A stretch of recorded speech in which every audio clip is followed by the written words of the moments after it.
نحمده ونصلي على رسوله الكريم اما بعد فاعوذ بالله من الشیطان الرجیم بسم اللہ الرحمن الرحیم۔ پیغمبر اسلام کوہ صفا پر یہ تقریر کا عنوان ہے۔ درود پاک پڑھیں رب صلی وسلم دائما ابدا علی حبیبک خیر خلقہ کلہم۔ وہ جو نہ تھے تو کچھ نہ تھا، وہ جو نہ ہو تو کچھ نہ ہو، وہ جو نہ ہو تو کچھ نہ ہو، جان ہے وہ جہان کی، جان ہے تو جہان ہے۔ آئیے اس سلسلے کو آگے بڑھاتے ہوئے یاد کیجئے اس منظر کو جس وقت پیغمبر اسلام نے کوہ صفا کو منبر بنا کر حق و صداقت، رشد و ہدایت، وہ عظیم المرتبت پیغام اہل عرب کو نام بنام پکار کر پیش کیا تھا۔ آپ کا کوہ صفا کی بلند چوٹی سے اہل عرب کو پکارنا تھا کہ تمام کے تمام سیلاب کی طرح موجیں مارتے ہوئے کوہ کی ارد گرد جمع ہو جاتے ہیں۔ ہر شخص اپنے ذہن و فکر میں یہ سوچتا ہوا چلا رہا ہے کہ نہ جانے آج محمد بن عبداللہ صفا کی چوٹی سے کیوں پکار رہے ہیں، نہیں معلوم کہ آج انہیں کون سی ایسی اہم ضرورت پیش آ گئی ہے۔ چلو چل کر دیکھیں آخر معاملہ کیا ہے۔ ہو سکتا ہے کوئی اہم کام ہو سکتا ہے کہ کسی خاص بات کے لیے اطلاع دینا مقصود ہو سکتا ہے کہ ہمارے لیے ہی کوئی منفعد کی تدبیر سوچی ہو۔ چونکہ ان لوگوں کو 40 سال کا تجربہ ہو چکا تھا کہ محمد عربی انتہائی صادق و امین ہے، یہ ضبط و تحمل کے پیکر ہیں، سنجیدگی میں اپنا ثانی نہیں رکھتے۔ آنے والوں کا سلسلہ شروع ہو جاتا ہے، ایک آیا دوسرا آیا، گروہ کے گروہ، قافلے کے قافلے آتے گئے، یہاں تک کہ مجمع کی تعداد بہت وسیع ہو جاتی ہے۔ آنے والے لوگوں میں وہ بوڑھے قریش بھی ہیں جنہوں نے زمانے کو الٹتے پلٹتے ہوئے بھی دیکھا ہے، جنہوں نے لیل و نہار کی گردشوں کو بھی دیکھا ہے، جو اس وقت نہایت تجربے کار لوگوں میں شمار کیے جاتے ہیں۔ آنے والے میں وہ نوجوان بھی ہیں جو عہد طفلی سے گزر کر عہد شباب کی منزلوں کو چوم رہے ہیں، جن کے دلوں میں ولولے اور سینوں میں مچلتے ہوئے جذبات نہا ہیں۔ آنے والوں میں وہ بچے بھی ہیں جو ابھی ایام طفلی میں کھیل کود سے وقت گزار رہے ہیں۔ آنے والے میں وہ پتھر دل عورتیں بھی موجود ہیں جو اپنی ننھی سی بچیوں کی شفقت و محبت کی لذتوں کو کوسوں دور نکال چکی ہیں۔ آنے والوں میں وہ بیوہ عورتیں بھی ہیں جو اپنے سہاگ لٹا چکی ہیں۔ آنے والے میں وہ کنواری شہزادیاں بھی ہیں جو ابھی تک اپنے شوہروں کی محبت بھری نگاہوں سے ناآشنا ہیں۔ الغرض جس کے کان میں بھی بات صدائے رسالت ٹکراتی ہے خود بھاگا چلا آتا ہے یا پھر اپنے نائب کو بھیج دیتا ہے۔ ان لوگوں کا خیال تھا کہ ممکن ہے محمد نے دشمن کے کسی حملے کی خبر دینے کے لیے بلایا ہو، لہذا خالی ہاتھ جانا مناسب نہیں، کوئی نہ کوئی ہتھیار لے کر چلو، معلوم نہیں کس وقت کہاں کیا پیش آ جائے۔ چنانچہ جس ہاتھ میں جو آیا وہ اسی کو لے کر چل دیتا ہے، حتیٰ کہ اگر کسی کے ہاتھ میں کوئی معمولی سی چھری بھی تھی وہ بسد شوق اسی کو لے لیتا ہے اور بارگاہ رسالت پناہ میں حاضر ہو جاتا ہے۔ پیغمبر اسلام انتہائی وقار و متانت اور احساس ذمہ داری کے ساتھ صفا کی بلند چوٹی پر جلوہ افروز ہوتے ہیں۔ ہر چار جانب قریش مکہ کا ٹھاٹے مارتا ہوا سمندر ٹکٹکی باندھے آپ کے نورانی رخ زیبا پر ملکوتی حسن کی زیارت کر رہا ہے۔ مجمع میں ظاہری طور پر انتہائی سکون و اطمینان نظر آ رہا ہے، لیکن باطنی طور پر انتہائی کرب و بے چینی کا عالم ہے۔ آج مکہ کی پوری دنیا اس انتظار میں ہے، نہ جانے محمد عربی کی زبان فیض ترجمان سے کیسے پھول کھلیں گے۔ سارا مجمع برآواز یکایک لبہائے نبوت میں جنبش ہوتی ہے۔ اللہ کا مقدر رسول فرماتا ہے، ارشاد رسالت ہوتا ہے، اے لوگو دیکھو میں قلعے کوہ پر کھڑا ہوں اور تم سب اس کے نیچے ہو۔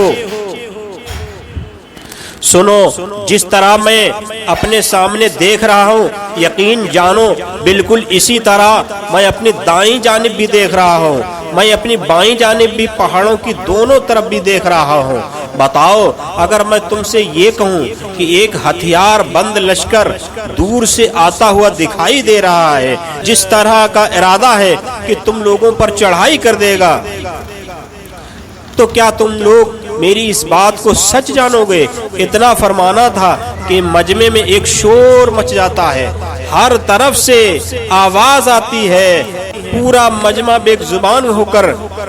کہتا ہے کیوں نہیں، ضرور ضرور، یقیناً آپ کی کہی ہوئی ہر بات سچ جانیں گے، اس لیے ہم نے آپ کو کبھی جھوٹ بولتے نہیں سنا ہے، آپ تو انتہائی صادق و امین ہے، بھلا ہم آپ کو کیوں کر جھٹلا سکتے ہیں۔ اتنا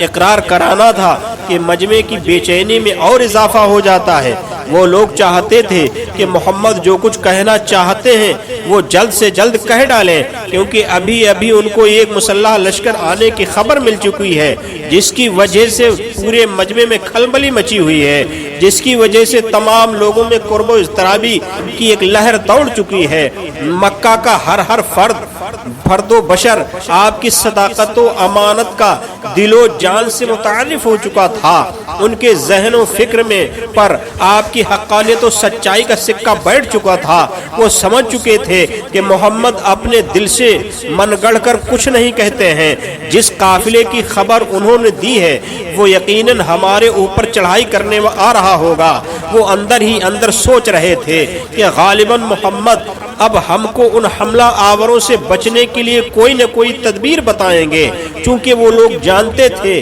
کہ محمد عربی جہاں حد درجہ کے صادق و امین ہیں، وہیں وہ اعلیٰ درجے کے مفکر و مدبر بھی ہیں، وہیں وہ ہوش و فراست کے پیکر بھی ہیں۔ دوستو ذرا کلام رسالت کی فصاحت و بلاغت کا اندازہ لگائیے، قربان جائیے انداز رسالت پر۔ آقا سب سے پہلے چند ہی لفظوں میں اپنی حقانیت کا سکہ ان کے دلوں میں بٹھا دیتے ہیں، ان کی زبانوں سے اپنی صداقت کا اقرار کرا لیتے ہیں، پہلے اپنے آپ کو خوب منوا لیتے ہیں، اس کے بعد نبوت کا اظہار فرماتے ہیں۔ ذرا غور کیجئے اور دیکھیے ان مختصر سے 2 ہی جملوں میں نگاہ نبوت کی کیسی خوبصورت مثال پیش کی گئی کہ مقصد یہ ہے کہ اللہ کا مقدس نبی دنیا و آخرت کو اس طرح دیکھتا ہے جس طرح ایک پہاڑ پر چڑھنے والا پہاڑ کی دونوں سروں کو یکساں دیکھتا ہے، مگر اہل دنیا و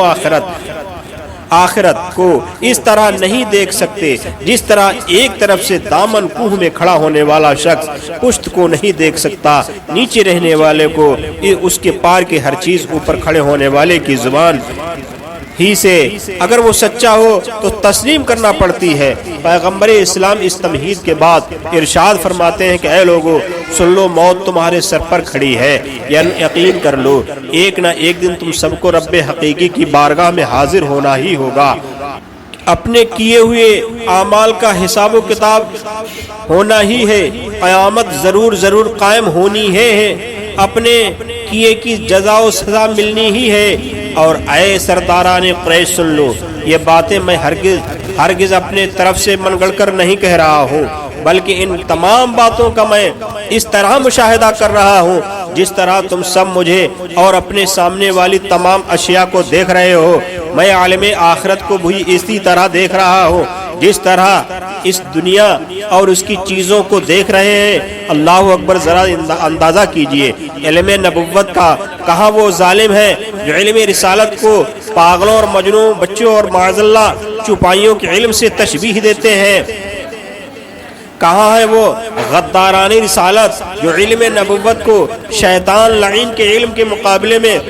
کم اور ناقص قرار دیتے ہیں۔ سن لے وہ لوگ اور کان کھول کر سن لے، اللہ نے اپنے اس حبیب کو ابتدائے آفرین سے لے کر